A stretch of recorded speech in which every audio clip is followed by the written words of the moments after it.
देश में पहली बार बड़ी विमान दुर्घटना अहमदाबाद के हवाई अड्डे पर घटित हुई, जिसमें गुजरात के पूर्व मुख्यमंत्री विजय रूपानी का निधन हो गया। सैकड़ों लोगों की मौत भी हो गई। विमान में सवार 242 लोग, पायलट सहित विमान के कर्मचारी और जिस मंजिल से विमान टकराया उसमें जूनियर डॉक्टरों भी की मौत हो गई। इस घटना को लेकर प्रधानमंत्री नरेंद्र मोदी के 11 साल के कार्यकाल अंतर्गत आयोजित कार्यक्रम को रद्द कर दिया गया। वहीं मध्य शासन के शिक्षा एवं परिवहन मंत्री श्री राव उदय प्रताप सिंह और भाजपा के जनप्रतिनिधियों ने मृतक आत्मा 2 मिनट का मौन रखकर में श्रद्धांजलि अर्पित कर की गई। इस घटना से देश और विदेश में शोक व्याप्त किया जा रहा है।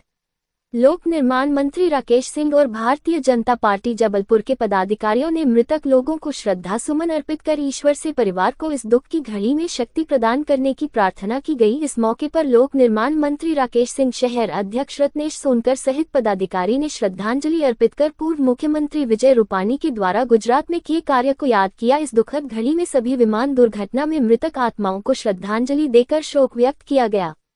साथ भगवान से मृतक आत्मा को अपने चरणों में जगह देने की प्रार्थना की गई। विमान में 242 देश और विदेश के नागरिक सहित विमान के पायलट और कर्मचारियों सहित जिस बिल्डिंग से विमान टकराया उससे भी कई लोगों की मौत हो गई है।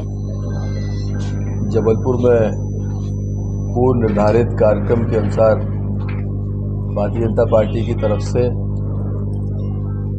माननीय प्रधानमंत्री जी के सफल 11 वर्ष पूरे होने पर विभिन्न कार्यक्रम यहाँ रखे गए थे और आपसे संवाद का भी उसमें नियोजन किया गया था। लेकिन बहुत दुखद परिस्थितियां निर्मित हुई देश में आज, जब अहमदाबाद में एयर इंडिया का एक प्लेन क्रैश हुआ। बड़े दुर्भाग्यजनक तरीके से बड़ी संख्या में हमारे स्वजन, हमारे साथी, हमारे नागरिक उसमें हताहत हुए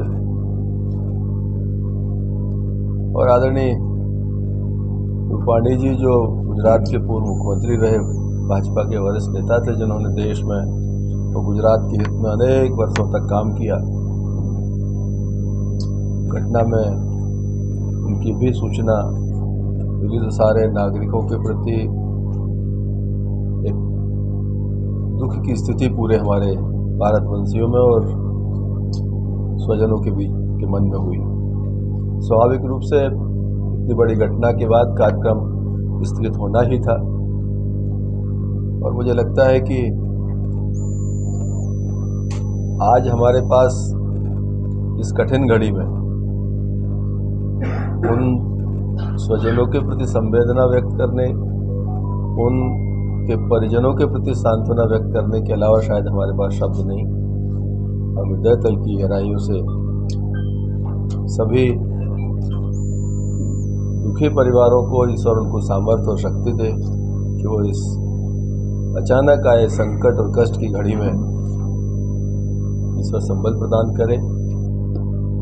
साथ ही जो इस दुर्घटना में असमय हमारे बीच से चले गए उन स्वजनों को भी ईश्वर अपने शिव चरणों में स्थान देगा, ऐसी प्रभु से हम प्रार्थना करते हैं। और प्रभु से ये भी प्रार्थना करेंगे कि कभी इस तरह की घटना ना हो।